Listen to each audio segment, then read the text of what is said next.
Abran sus Biblias, por favor, y vamos juntos a la carta a los Romanos, capítulo 1. Esta tarde vamos a estar estudiando los versos 24 al 32. Es la última parte del capítulo 1. Hemos pasado varias semanas por acá, pero creo que sí valía la pena el poder entender realmente lo que Pablo está diciéndonos. Entonces, si estás ahí, Romanos 1. Quiero, a manera así rápida, poder repasar un poco las ideas importantes que Pablo ha venido como que explicando en Romanos. Él dijo, y él escribe en el verso 16, que el Evangelio es poder de Dios para salvación. Y él dice que el Evangelio se trata sobre Jesús. Entonces, Jesús es capaz, es poderoso y es el único que puede salvar a un pecador. Es la única manera y la única opción de salvación está en el Evangelio, que se trata de Jesucristo. Lo segundo que hemos visto es que en este Evangelio que Pablo predica, la justicia de Dios, dice, es revelada. La justicia de Dios es revelada. Eso es lo que él escribió en el verso 17. Y lo que eso significa básicamente es que en el Evangelio Dios se muestra a sí mismo como un Dios justo. Eso quiere decir de que Él es moralmente perfecto y es santo, pero que también su justicia Él la muestra en que Dios es capaz y hace posible que su estándar de justicia quede satisfecho. Entonces, ¿cómo la justicia de Dios queda satisfecha? Es ahí donde entra Jesús, que nos hace y que vive la vida perfecta en nuestro lugar, para que la justicia de Dios se nos transfiera a nuestra cuenta. Otra idea importante que vimos fue que también Pablo nos habla de algo que a veces no le prestamos mucha atención o no se oye mucho últimamente, que es este asunto de la ira de Dios. Entonces, que Pablo decía en el verso 18 que la ira de Dios, dice, se revela contra toda injusticia. Y eso era algo importante que teníamos que entender, porque es la razón por la cual todo ser humano necesita el Evangelio. Es porque hay este asunto de la ira de Dios, o sea, la ira de Dios, esta indignación que siente y que tiene Dios por la injusticia, por la maldad, por el pecado del hombre. Ahora, dijimos, cuando explicamos qué era o cómo funcionaba la ira de Dios, dijimos que nunca era pecaminosa, que nunca era irracional y que nunca era descontrolada, sino es esta profunda indignación en contra de la maldad. También el Evangelio habla de eso. Y es importante porque precisamente porque Dios es justo, Él también siente ira hacia lo que está mal. Entonces, hablamos del amor de Dios, pero tenemos que también entender estos conceptos y estos atributos que Dios tiene, que también son parte de quién es Él. Y Pablo nos explicaba específicamente la semana pasada que la ira de Dios estaba focalizada, por decirlo de alguna manera, en contra del hombre, porque hacía tres cosas. Uno era suprimía la verdad, número dos, negaba al Creador, y tercero, reemplazaba al Creador. Reemplazar es una manera más sofisticada de decir idolatría. Idolatría es reemplazar a Dios, es mover a Dios del lugar que Él tiene y que se merece, y poner cualquier otra cosa creada en su lugar. Ahora, esa es la razón por la cual necesitamos el Evangelio. Esa es la razón por la cual toda persona necesita de la salvación que Jesús provee. Porque tenemos un problema. El problema es la ira de Dios. Jesús no solamente vino a salvarnos del pecado, también vino a salvarnos de la ira de Dios. Entonces, como dijimos la semana pasada, Dios es al mismo tiempo el problema, o sea, tiene una ira, pero al mismo tiempo Dios es la solución. Dios nos provee de su Hijo para que su justicia quede satisfecha. Ahora, no lo mencioné la semana pasada, pero algo importante, si te fijas en el verso 18, cuando habla de la ira de Dios, dice, porque la ira de Dios se revela, dice, desde el cielo contra toda impiedad. Es muy importante ver que el tiempo, el tiempo de ese verbo de se revela es en el presente. ¿Y qué quiere decir eso? Que esta ira de la cual Pablo está hablando y está escribiendo es algo que es actual, que es en el ahora, que es en el presente. La Biblia nos muestra y nos habla de que Dios a lo largo de la historia de la humanidad han habido momentos donde Él ha mostrado su ira, su justa indignación en contra del pecado del hombre. Por ejemplo, en el Antiguo Testamento vemos el diluvio. El diluvio es un momento en el cual la humanidad pudo ver la justa indignación de Dios en contra de la impiedad y la injusticia del hombre. La Biblia también nos habla del juicio de Dios hacia el futuro. Hay un día donde cada hombre va a comparecer ante Dios y es un día de juicio. Pero Pablo está hablando aquí como esta ira de Dios que se revela, y el tiempo que él está usando es el tiempo presente. Está presente en el tiempo de Pablo y sigue estando presente en nuestro tiempo ahora. Entonces es una verdad muy interesante, que la ira de Dios no es meramente algo del pasado, no es únicamente algo que viene en el futuro, sino es algo también que está en el presente, en la actualidad. ¿Cómo se revela la ira de Dios en la actualidad? ¿Cómo podemos ver el juicio de Dios en la actualidad? Pablo usa una frase que él va a repetir 3 veces. Es la frase, Dios los entregó. Si te fijas ahí en tu Biblia, en el verso 24 dice, Dios los entregó. En el verso 26 dice, Dios los entregó. Y en el verso 28 dice, Dios los entregó. La semana pasada hice como que una observación de algo que es útil a la hora de cuando estudiamos la Biblia, de prestar atención a estas palabras conectoras. Son palabras que nos ayudan a entender una idea con la que viene después. Y por ejemplo, hay palabras importantes para ayudarnos a entender la idea. En el verso 24 dice, por lo cual. En el verso 26 dice, por esta razón. Lo que básicamente Pablo está haciendo es explicándonos algo o dándonos una verdad basado en lo que él dijo previamente, ¿no? Entonces, por lo cual, dice el verso 24, Dios los entregó. ¿Por lo cual qué? Por lo anterior. ¿Y qué es lo que Pablo dijo a lo anterior? Que Dios es un Dios justo, que Dios es un Dios que tiene ira, pero que esa ira se revela desde el cielo. Ahora, Pablo va a respondernos y nos va a enseñar de que la ira de Dios se revela de cierta manera. Y es en esa palabra que él repite 3 veces. Es la palabra Dios los entregó. ¿Qué significa Dios los entregó? Y quiero que tengas presente esta definición. Es larga, yo sé que no la vas a alcanzar a notar todo. Vas a tener que volver a oír el audio o volver a ver el video. Si quieres escribirlo, nada más presta atención a la definición que puede como que armar para esto de qué significa Dios los entregó. Porque cada vez que lo leamos en los versículos que vienen, esto es lo que quiero decir. Entonces, ¿qué significa que Dios los entregó? Significa que cuando sistemáticamente se insiste en rechazar a Dios, rechazar su estándar, abandonar y suprimir su verdad, Dios simplemente quita el freno para que vayas con camino libre, por voluntad propia, hacia la autodestrucción que tú has escogido. Eso quiere decir entregar. Entonces ahora vamos a leer. Verso 24. Por lo cual Dios los entregó a la impureza, en la lujuria de sus corazones, de modo que deshonraron, dice, entre sí sus propios cuerpos. Porque ellos cambiaron la verdad de Dios por la mentira, y adoraron y sirvieron a la criatura en lugar del Creador, quien es bendito por los siglos. Amén. Por esta razón Dios los entregó a pasiones degradantes, porque sus mujeres cambiaron la función natural por la que es contra la naturaleza. De la misma manera también los hombres abandonaron el uso natural de la mujer. Se encendieron en su lujuria unos con otros, cometiendo hechos vergonzosos, hombres con hombres, y recibiendo en sí mismo el castigo correspondiente a su extravío.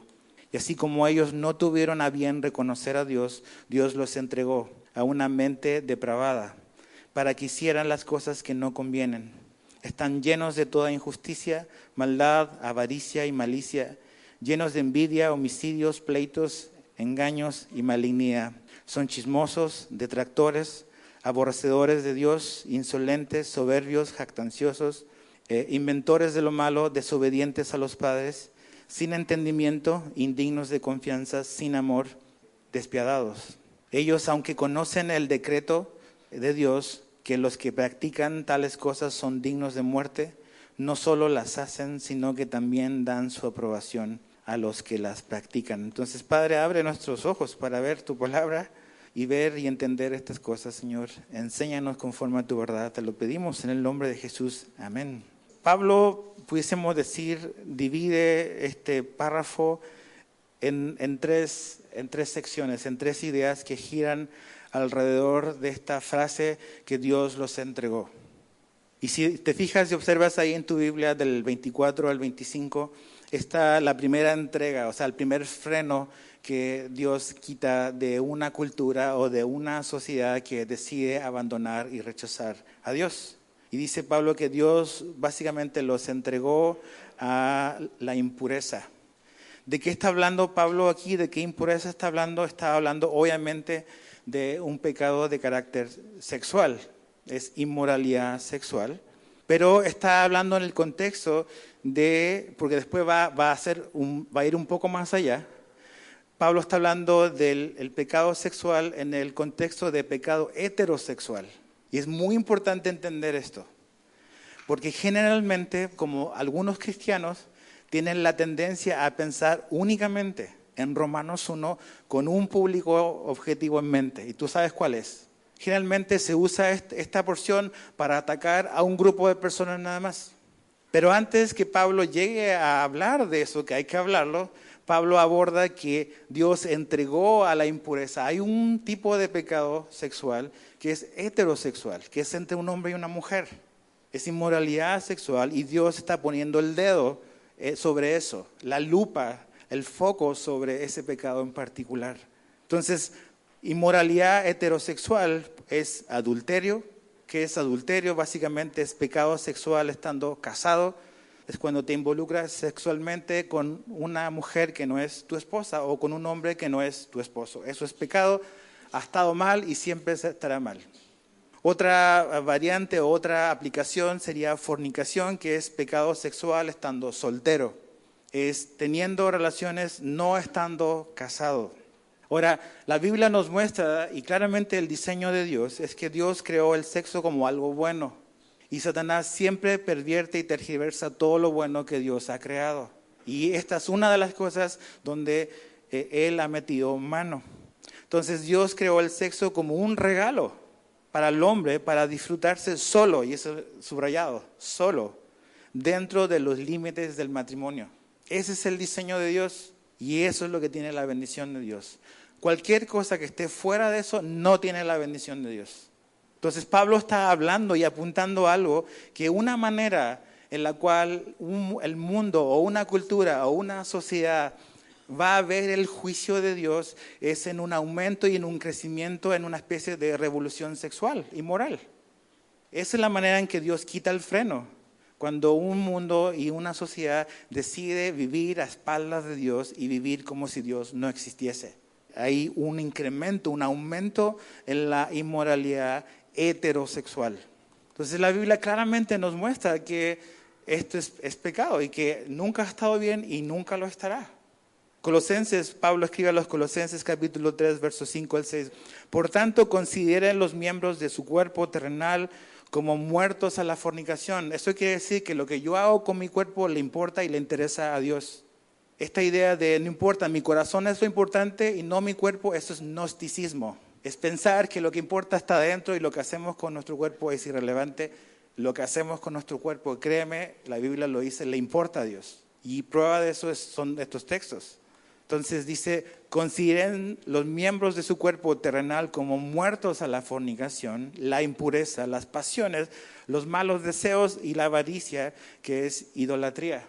Verso 6, pues la ira de Dios vendrá sobre los hijos de desobediencia por causa de estas cosas. Otra vez, esta idea de que Romanos 1 es solo vamos a darle a un grupo determinado de personas, estás equivocado si tú piensas eso. Pablo está diciendo y complementando su idea en Colosenses de que la inmoralidad heterosexual es algo que acarrea, dice ahí, la ira de Dios a los que practican esas cosas. Nunca eso va a tener la bendición de Dios, jamás. ¿Te das cuenta? La idea de este bloque que Pablo nos está escribiendo es mostrarnos nuestra culpabilidad. Ese es todo el punto. Es ¿por qué necesitamos de Jesús? ¿Por qué necesitamos del Evangelio? Porque somos inmorales en estas cosas. porque batallamos y somos propensos a seguir los deseos de nuestra carne. Entonces, tú dices, ¿en qué mundo? A lo mejor. Y si piensas así, es un indicador que está probando lo que Pablo está diciendo acá. Tú dices, ¿en qué mundo una persona pensaría en el siglo XXI que el sexo fuera de matrimonio podría ser algo sucio y deshonroso? No, pues es cosa del pasado. Eso es lo que mi abuelita me decía. Si tú piensas así, esa es una evidencia de cómo ha afectado el pecado tu mente. Eso es lo que Pablo está diciendo.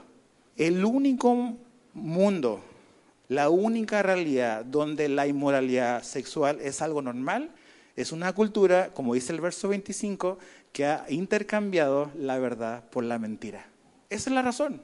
Esa es la razón por la cual en pleno siglo XXI en Cancún, en México, esto se ve como algo normal. Todos lo hacen, no hay ningún problema. Lo hemos normalizado, pero Dios nos dice no. Eso no es normal, no es bueno, no tiene mi bendición, ni nunca la tendrá. Entonces, Pablo, en lugar no está como confrontando a un individuo en particular, a un hombre o a una mujer.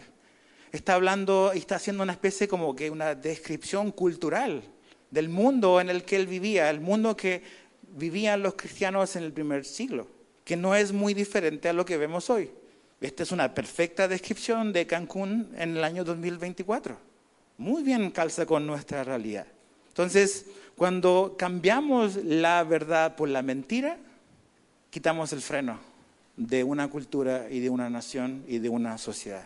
Eso es lo que Pablo está diciendo. Y esa es la manera en la cual Dios está juzgando una cultura. ¿Tú quieres irte para allá? Te he dicho que no, vez tras vez, no, eso es malo, no te hace bien, te va a destruir. ¿Quieres ir para allá? Voy a quitar el freno. Y vas a chocar en contra de la pared y te va a doler. Y vas a destruir tu vida y vas a destruir la vida de otros. Pero eso es lo que tú quieres. Ese es el pecado que tú amas. Eso es abandonar. Entonces, ¿por qué Dios hace eso? ¿Por qué ocurre eso?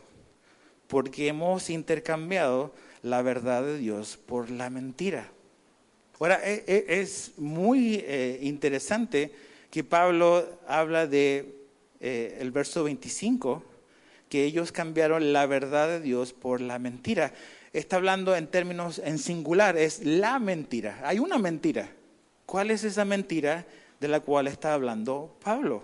Es la mentira, la mentira original, la mentira de Génesis 3 del 1 al 5. Cuando Dios hizo y puso al hombre y a la mujer en un lugar ideal, Dios les dio todo lo que ellos necesitaban para florecer y progresar y crear cultura y desarrollar el mundo y llevar la bonanza que Dios había hecho del Edén por todo el mundo. El hombre decidió desobedecer a Dios. Y vino Satanás y le dijo básicamente a Eva, si tú comes de esto, tú vas a ser como Dios. Esa es la mentira. Rechazamos a Dios o quitamos a Dios y nos ponemos a nosotros como Dios. Y cuando nosotros somos Dios y cuando tú eres Dios, ¿qué significa eso? Significa que tú pones las reglas. Que tú y yo determinamos lo que es bueno y lo que es malo. Que no le rendimos cuenta a nadie, sino que los demás giran alrededor de nosotros. Entonces, esa es la mentira que el mundo ha creído. Ha creído la mentira original, que seremos como Dios, donde nosotros definimos lo que es bueno y lo que es malo. Y lo que a lo mejor tradicionalmente o por mucho tiempo se consideraba como adulterio o fornicación como algo malo, ahora ya no lo es. Es algo normal, es algo que todas las parejas hacen, es muy, muy casual. Y una cultura que avanza en esa dirección está viendo el juicio de Dios, autonomía de Dios, esta idea de que puedo ser independiente de Dios, que puedo vivir una vida separada de Él sin ningún tipo de consecuencia. Y ves capítulo 3 y 4 en adelante de Génesis cómo la desobediencia y la autonomía de Dios y supuesta libertad de Dios empieza a traer problemas, caos, matanza, un hermano mata al otro y así. Entonces, la autonomía de Dios nos lleva a la idolatría, nunca nos lleva a olvidarnos de adorar, como vimos la semana pasada. Nos lleva la autonomía de Dios simplemente a reemplazarlo a Él con otra cosa. El hombre nunca va a dejar de adorar, nunca. Porque fuimos creados para eso. Lo único que va a ocurrir es, podemos decidir suprimir a Dios, suprimir la verdad, pero vamos a tener que llenar ese vacío porque fuimos creados para adorar. Y cuando caemos y adoramos la criatura o la creación, que se llama idolatría, la idolatría va a producir siempre inmoralidad. La idolatría siempre nos lleva o da como fruto inmoralidad.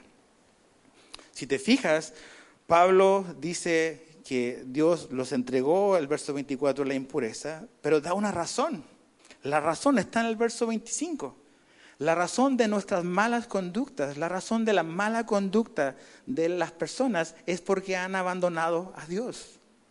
Entonces, no hay manera, familia, que el hombre pueda restaurarse únicamente tratando la conducta. Eso es lo que la psicología moderna quiere hacer, nada más modificar las conductas. Pero si nos enfocamos en la conducta, no estamos dándole al blanco. El problema es que el hombre ha decidido rebelarse en contra de Dios. Y ha caído y tiene una naturaleza pecaminosa. Y esa es la razón por la cual el hombre hace lo que hace, porque ha decidido suprimir la verdad de Dios. Y cuando suprimimos la verdad de Dios, hay inmoralidad. Entonces, abandonar a Dios, una cultura, una sociedad que abandona a Dios, que abandona la verdad, siempre se ve reflejado en acciones inmorales.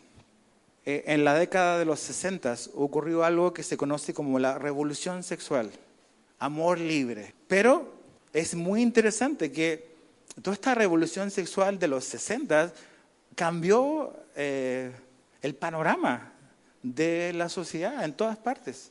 Algo que comenzó en Estados Unidos se propagó por todas partes. Y es muy curioso que también paralelo a esa revolución sexual, en el año 66 la revista Times publicó esta portada que dice, ¿está Dios muerto? Y hace la pregunta. Entonces la revista Times dice, ok, algo está pasando acá, porque esta revolución sexual es el resultado de esta idea de que Dios está muerto. Cuando abandonamos a Dios, cuando una persona sistemáticamente decide rechazar a Dios, una familia, una cultura, una nación, lo que quieras, una civilización va en una espiral descendente. Autonomía de Dios trae inmoralidad heterosexual. Verso 26, por esta razón, da otra vez razones, ¿te das cuenta? Por esta razón, Dios los entregó a pasiones degradantes y da la razón, porque sus mujeres cambiaron la función natural de lo que es contra la naturaleza. De la misma manera también los hombres abandonaron el uso natural de la mujer. Se encendieron en su lujuria unos con otros, cometiendo hechos vergonzosos hombres con hombres. Ahí está. Una vez que Pablo ha dejado claro que la inmoralidad heterosexual es algo que trae el juicio de Dios, habla de este tema que no es como un tabú, que es la inmoralidad homosexual. Y Pablo dice que Dios entregó a pasiones desordenadas. Pasiones desordenadas. Mujeres y hombres, dice, cambiando la función natural por lo que es contra la naturaleza. No solamente es pecar contra Dios, es pecar contra tu cuerpo. Es pecar contra la manera en la que Dios diseñó las cosas.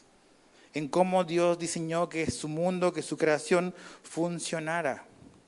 Autonomía de Dios llevó a la gente a pensar que puede tener también una autonomía sexual. Eso quiere decir de que cada quien puede definir lo que quiere hacer y con quién quiere involucrarse. Esto no es nuevo. Lo que vemos en el mundo en el que vivimos no es nada nuevo. Estaba leyendo un comentario de William Barclay que decía que de los primeros 15 emperadores romanos, 14 batallaban con homosexualismo. O sea, los romanos sabían muy bien qué gobernantes tenían. No era algo como que nadie hablaba o nadie sabía, era parte de una realidad cultural. Entonces Pablo no está hablando de algo nuevo, está tocando algo que los cristianos en Roma, como los cristianos en Cancún, sabemos y vemos y conocemos personas y esta avalancha de esta ideología con la cual estamos siendo bombardeados. Ahora, algo muy importante aquí que tenemos que dejar muy, muy claro es que Pablo no está diciendo que el homosexualismo o el lesbianismo es el peor pecado. Pablo no está diciendo eso. Lo que Pablo está mostrando es que cuando este pecado está presente así abierta y deliberadamente en una cultura, esa es como la evidencia más grande de que una sociedad está desafiando a Dios.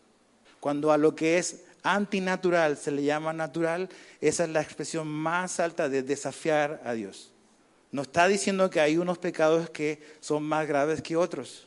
Simplemente está mostrando que cuando la sociedad, cuando los romanos veían esto como normal, esa era una expresión de que algo no estaba bien. Y que al continuar la inercia de eso, era finalmente estar en este asunto del juicio de Dios. De decir, eso es lo que quieren, eso es lo que van a obtener. Mira lo que la Biblia claramente enseña sobre este tema. 1 Corintios 6, 9 al 10. ¿O no saben que los injustos no heredarán el reino de Dios? No se dejen engañar.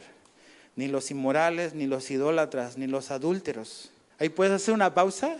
Y Pablo está hablando lo mismo que dice en Romanos. Está abordando primero la inmoralidad heterosexual. Esto va para todos aquellos que tienen una preferencia por atacar nada más un pecado en particular.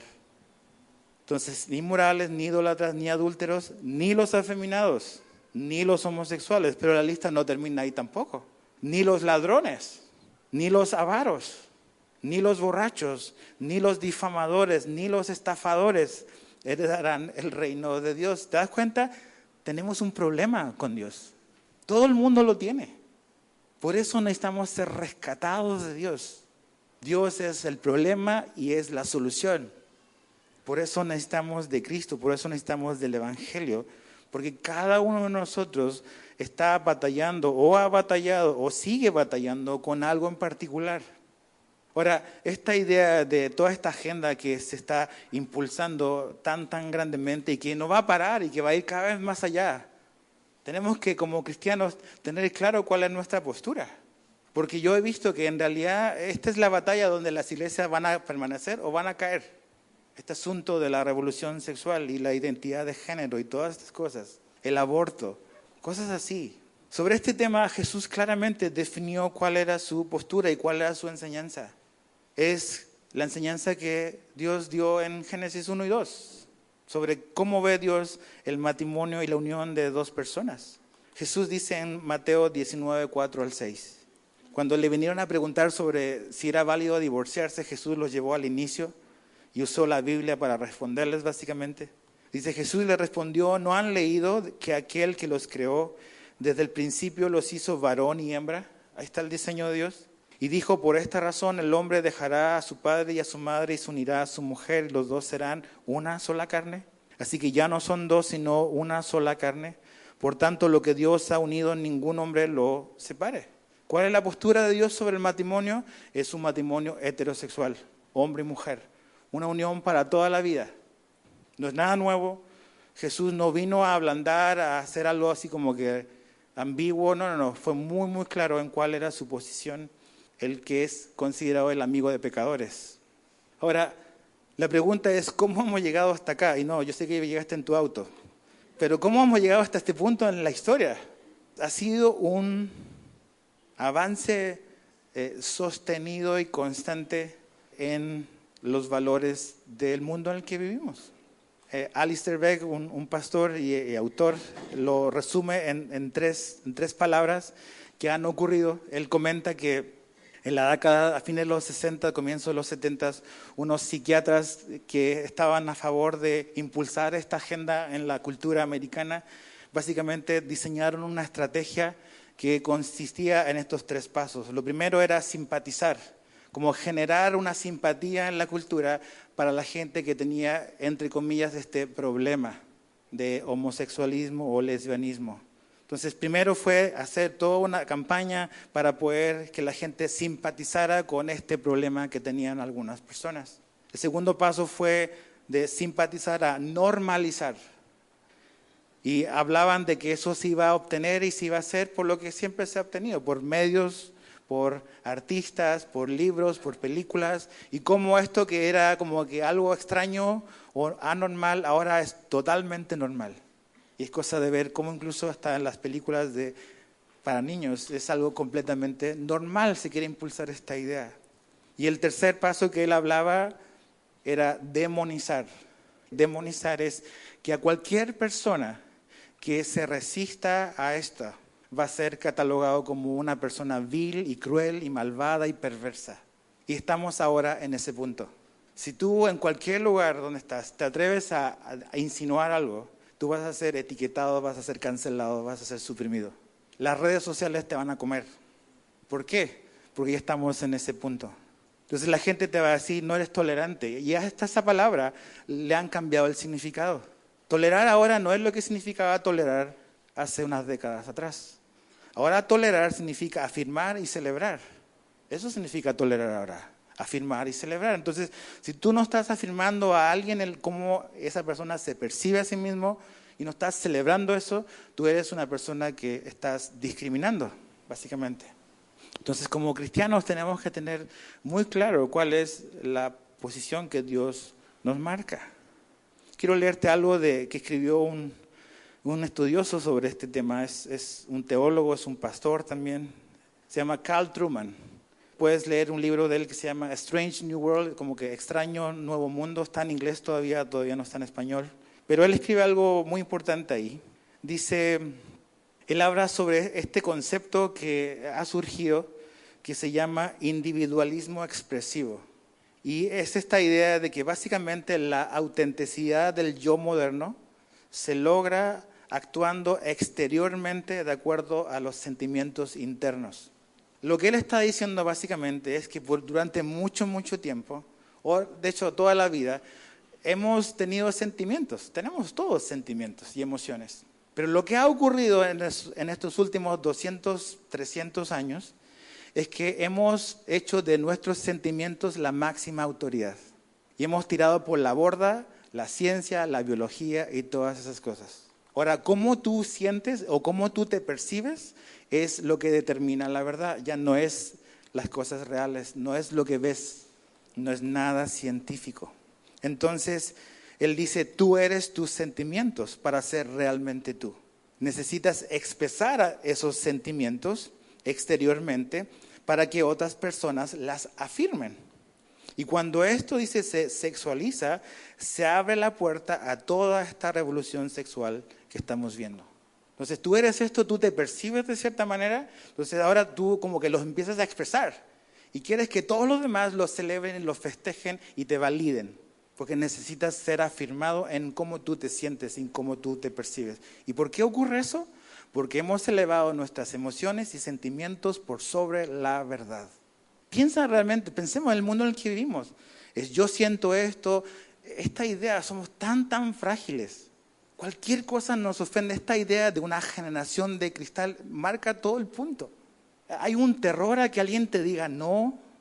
Hay un miedo, no se te puede prohibir nada. No le vayas a decir a un niño no. Lo vas a traumar al pobre niño. Por favor. Christopher Yuan, otro escritor, dice algo muy interesante. Dice, la psicología ha usurpado a la biología. Lo que siento se convierte en lo que soy. Al negar esta realidad física y genética, permitimos que la experiencia reemplace a la esencia. Dice eso. La psicología ha usurpado la biología. La biología ya no importa. Es cómo tú te sientes. Eso es lo que importa ahora. Y ese es el mundo en el que tú y yo estamos viviendo. Ese es el mundo en el que nuestros hijos están creciendo. Y necesitamos pensar estas cosas, familia. Necesitamos entender la respuesta. Salomón dijo una verdad: no hay nada nuevo bajo el sol. Las antiguas mentiras siguen siendo las mismas mentiras, nada más que maquilladas de otra manera. Carl Trueman en su libro decía, si yo hace 100 años o cualquier persona le hubiese dicho a su abuelita, soy un hombre atrapado en un cuerpo de una mujer, su abuelita lo hubiese enviado con el psiquiatra. Ahora, si tú dices eso, te van a mandar con el doctor, porque lo que tú sientes dentro de ti y percibes, esa es la realidad. Ya no interesa la biología, no interesa la anatomía. En ese mundo peligroso vivimos. Estas cosas que van avanzando, esta agenda que se va empujando, no se va a detener donde se nos dijo inicialmente que había que simpatizar, ¿no? Viene todo un proceso de evangelizar, entre comillas, con estas nuevas ideologías. Entonces necesitas prestar atención en el mundo en el que están creciendo tus hijos. Todo lo que está, o sea, bombardeo ideológico, el cambio en la narrativa, redefinir las palabras, como hablábamos la semana pasada. Todo este asunto de este escándalo de los nuevos libros de educación que querían y que trataron de implementar. Todo viene de la mano, familia. Volviendo un poco, encauzándonos en lo que Pablo está diciendo acá sobre este pecado en particular. Tenemos que entender algo. Todos, absolutamente todos los que estamos acá, nacimos con una naturaleza pecaminosa. Nadie nació santo. Entonces, eso significa que por nuestra naturaleza pecaminosa, todos tenemos ciertas inclinaciones al pecado. Y puede ser, y yo sé que a lo mejor en esto vas a discrepar conmigo, pero yo creo que es muy, muy posible que una persona, no necesariamente siendo un practicante, puede tener una lucha con una atracción a una persona del mismo sexo.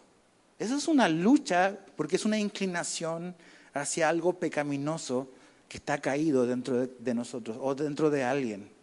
Hay personas que a lo mejor tienen una inclinación pecaminosa hacia la ira, hacia la avaricia. Hay ciertas cosas que sabemos que somos más propensos a cojear de ciertas cosas y nos cuidamos más de ciertas situaciones. Y creo que es muy probable que también este asunto de sentir o tener esta pasión caída de atracción hacia alguien del mismo sexo pueda ser posible aún incluso siendo una persona que ha nacido de nuevo. Porque tú has descubierto, como yo lo he descubierto, que el nacer de nuevo no significa que los deseos de nuestra carne se han ido. ¿Verdad que sí? ¿O ya eres santo 100%? No. Entonces, vamos a luchar. Hay una lucha en nuestra vida entre nuestra carne y el espíritu. Entre los deseos de Dios y los deseos de la carne. Entonces, si tú eres una persona así hoy aquí, que está luchando en esta área de tu vida, quiero decirte una buena noticia. Y es que el Evangelio te da esperanza. Te da esperanza.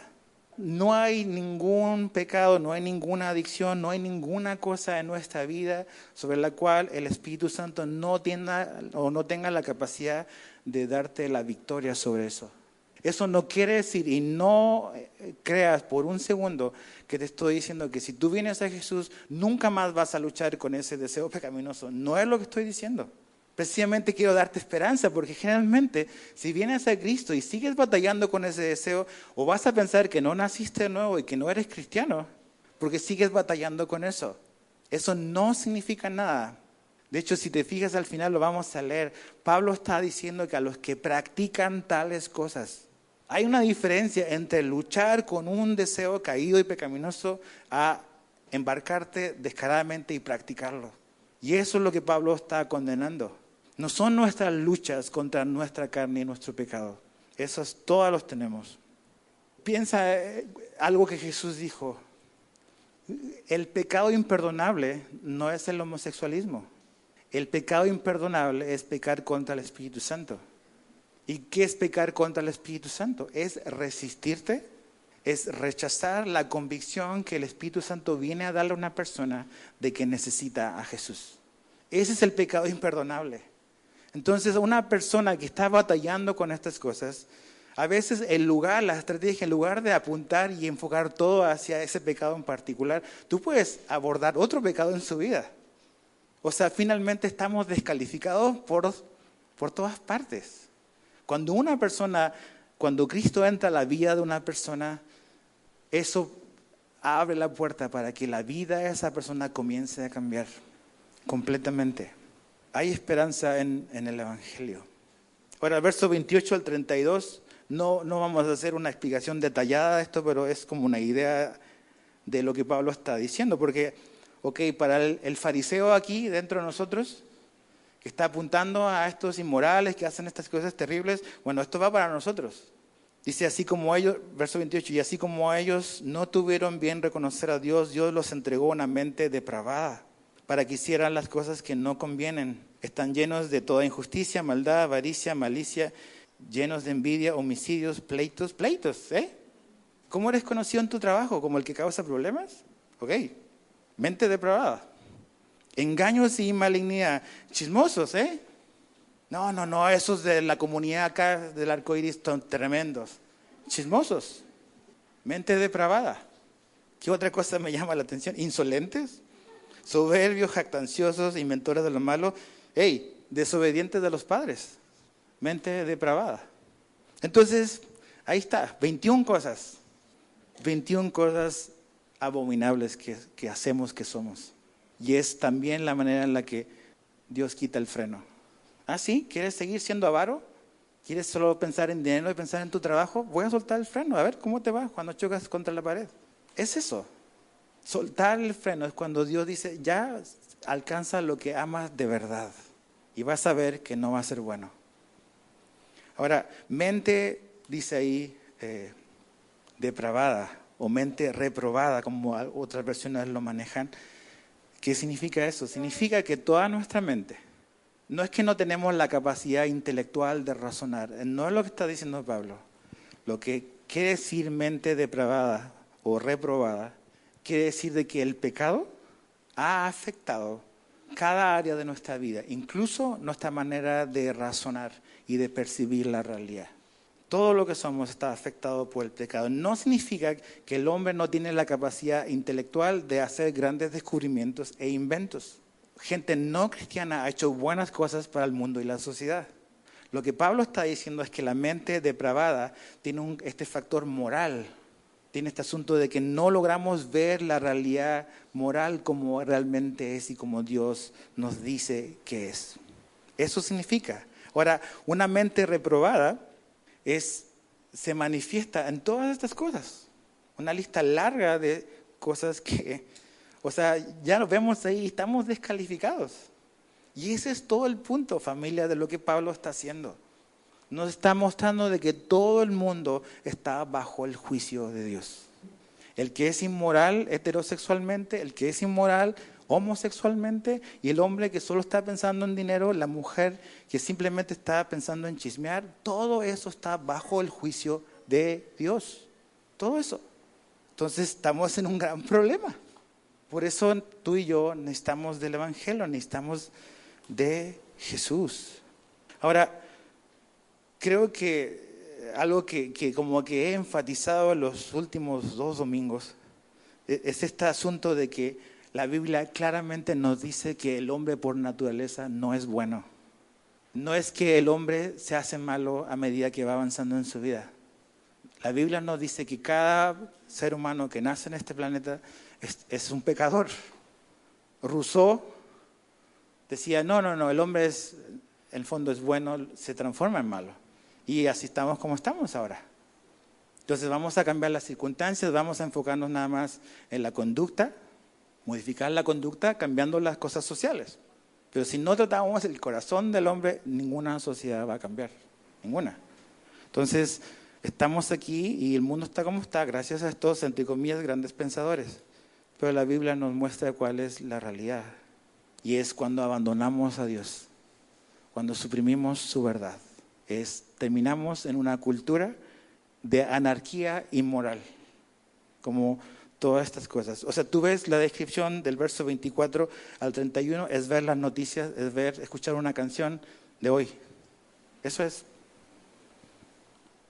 Pablo dice algo muy importante que con esto ya voy cerrando, dice el verso 32. Ellos, está hablando de los que abrazan estas cosas y se sienten orgullosos de estas cosas. Dice, aunque conocen el decreto de Dios, que los que practican tales cosas son dignos de muerte. ¿Cómo es posible que Pablo diga que ellos conocen esto de Dios? Bueno, Pablo nos los va a explicar en el capítulo siguiente, nada más quiero leerlo rápido. Capítulo 2 de Romanos. Romanos 2, verso 14. Dice, porque cuando los gentiles, que son los no judíos, los que no tienen la ley, dice, cumplen por instinto los dictados de la ley, ellos, no teniendo la ley, son una ley para sí mismos, porque muestran la obra de la ley escrita en sus corazones, su conciencia dando testimonio, y sus pensamientos acusándolos unas veces y otras defendiéndolos. Entonces, Pablo está diciendo que todos tenemos una conciencia. Y el que está haciendo lo malo sabe que está haciendo lo malo. ¿Por qué? ¿Porque leyó la Biblia alguna vez? No. Porque Dios escribió su ley en su conciencia. El indígena en el Amazonas, que nunca ha escuchado de Jesús, tiene en su corazón, en su conciencia, la ley de Dios. Y dice que la defiende o lo acusa. Y es a eso lo que Pablo se refiere. Que esta gente o los que practican estas cosas conocen el decreto de Dios, es nuestra conciencia. Nadie nunca va a poder decir delante de Dios, yo no sabía que esto era malo. Porque Dios a todos nos dio una conciencia y su ley está escrita ahí. Entonces, Pablo habla de que los que practican estas cosas están bajo el juicio de Dios y son dignos de muerte. Dices, ¿neta? O sea, el chisme, ¿sí? Ese es el estándar de Dios. No, haz una mentirita blanca, total, se la mandé por WhatsApp. ¿Así de grave? Así de grave. Y no solamente eso. Dicen, no solo las hacen, sino que también dan su aprobación a los que la practican. El aprobar algo también conlleva responsabilidad ante Dios. Si yo a lo malo le digo, está bien, no pasa nada, puede que sea bueno, soy culpable ante los ojos de Dios. Y es triste esto porque este asunto de la sexualidad humana es el campo de batalla donde las iglesias están cayendo.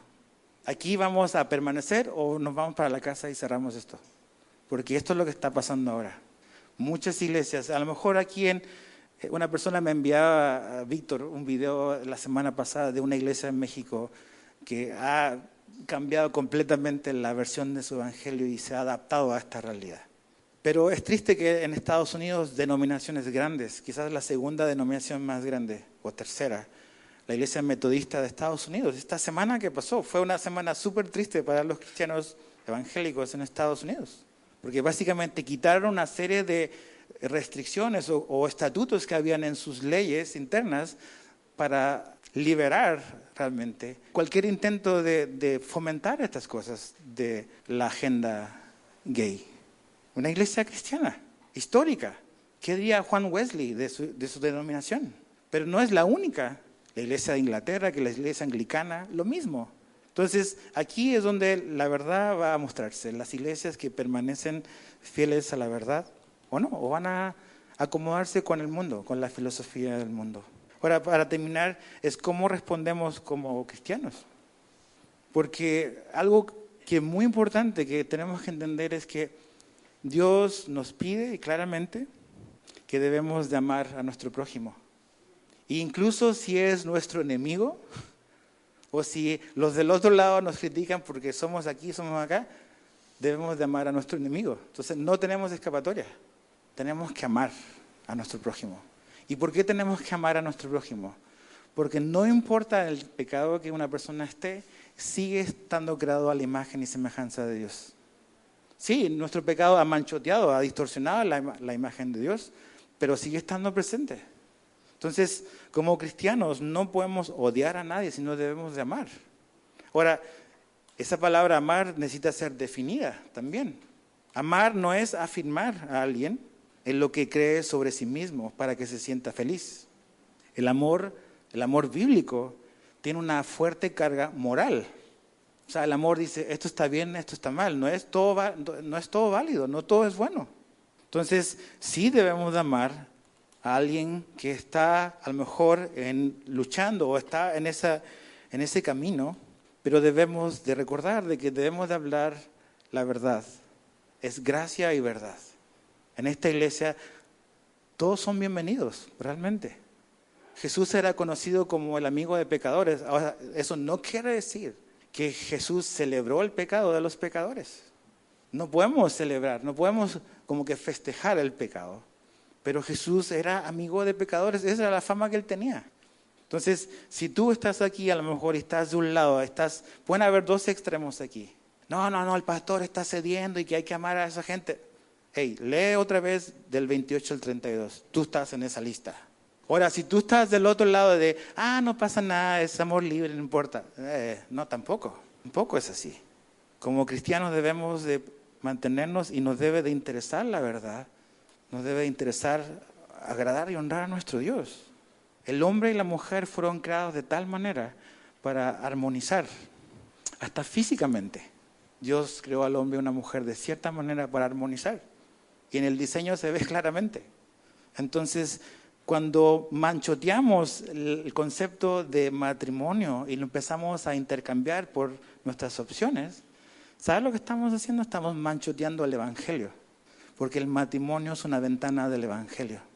Pablo dice a la iglesia que el matrimonio habla de un misterio que es entre Cristo y su iglesia. Por eso Dios guarda tanto el matrimonio entre un hombre y una mujer, porque es simplemente una sombra de lo que hay entre Cristo y su iglesia. Entonces, quiero terminar volviéndote a leer y expandiendo un poco lo que leímos hace un rato.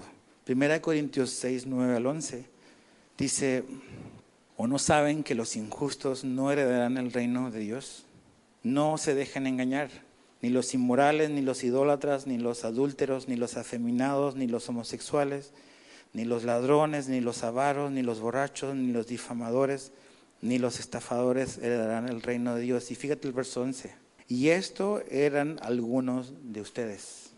Corintios era una ciudad súper inmoral. Pero aún así, en Corintio, el poder del Evangelio, el poder de Dios para la salvación.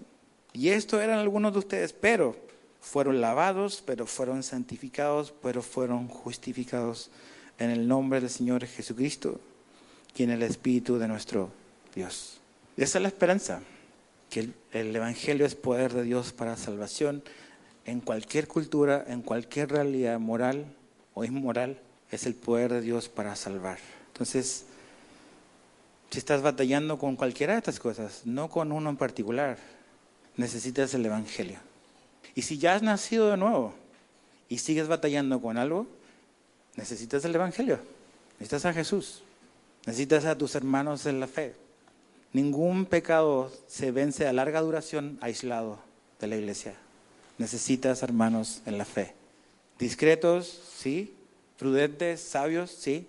Pero necesitas vivir y atravesar esto rodeado de gente que te ama y que ama a Dios, que ama su palabra. Entonces, Señor, te damos gracias por tu palabra. Gracias por lo que hemos estado estudiando, por mostrarnos claramente que todos estamos descalificados, Señor. No importa por dónde lo miremos. No importan nuestros peros. Y claramente nos queda muy claro que estábamos perdidos a menos que hubiese sucedido lo que sucedió. Y es que tú enviaste a Cristo para rescatarnos de nuestro pecado y rescatarnos de tu ira, tu justa indignación en contra de todo lo malo que hemos hecho y en lo que hemos convertido este mundo bueno que tú hiciste. Entonces, Señor, te damos gracias por los que hemos respondido a tu evangelio en fe, en Jesús. Que nos sigas ayudando, Señor. Seguimos necesitando tu gracia todos los días para estos deseos pecaminosos que siguen batallando en contra de nuestro espíritu. Y, Señor, te pido por si aquí hay personas todavía que no han venido a ese punto en su vida de entender realmente el problema en el que están en eterno contigo.